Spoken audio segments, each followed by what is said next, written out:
Okay, I think we're ready to go. So first of all, welcome everyone. We're honored to have you at our panel discussion here on what if everyone had their genome sequenced from birth. My name is Dr. Liz O'Day. I am the CEO and founder of a precision medicine company called Alaris Therapeutics. We do metabolomics and machine learning to figure out which drugs work for which patients and also which ones do not. And I'm also the co-chair for the World Economic Forum's Biotechnology Council. Tweet me at lizard0126. Raise your hand if you think in the future the majority of babies will have their genome sequenced. Okay. For those at home, you can't tell, nearly the whole room's hands went up.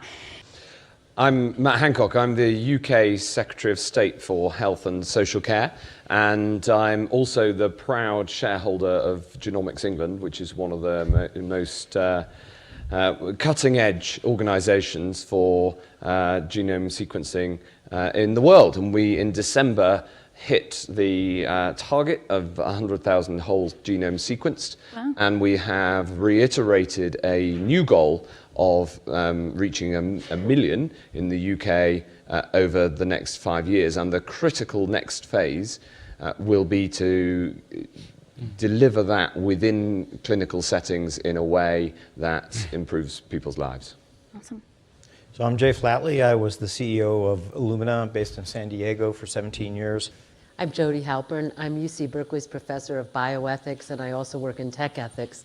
And relevant to the panel today, I'm a psychiatrist as well as a philosopher, and I have a big study that I'm running on how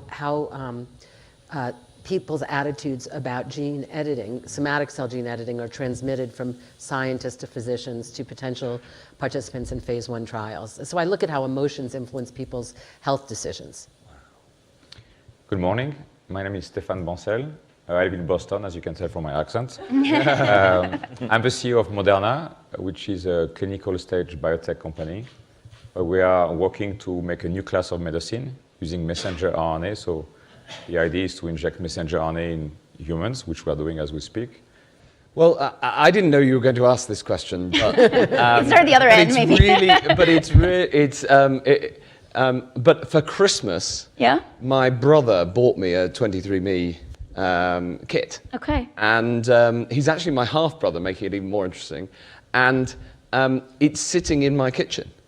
And my wife and I are debating whether to do it or not. I'm having the same dilemma. So I'm going to work out my answer to that by listening to the debate and listening to the ethics of it. So this is a live question in the Hancock household. Okay, great, awesome. And so we announced earlier this month that in future in the UK we're going to sequence the genomes of all children with cancer.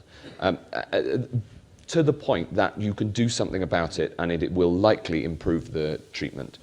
And similarly for all with rare diseases. You know, one of the best arguments and use cases is that the diagnosis for rare diseases can take years and years and years. This technology. The government is taking the responsibility to pay for that. Is that correct? Well, yes, because we have a universal taxpayer-funded health system in the UK, and so So absolutely. There's a statistical point on that that's really important to bring out, and that is that while each disease individually may be rare, collectively this is a very significant percentage. It's about 4%.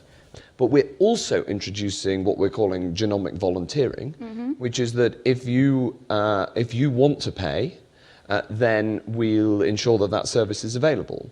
And the insights from that will go into the same part of the system. But that is that in the United States we have an act, Gina, you're protected in terms of losing your health insurance or your job, legally, at least theoretically, but it's been pretty robust from genetic information that gets out about you, but you're not protected in terms of purchasing long-term disability insurance or long-term care insurance, which more and more middle-class people, as well as, really anyone who can afford in the U.S. purchases, because we have no safety net to take care of us when we're old, except purchasing long-term care or disability insurance, and you can be dropped from that based on genetic information.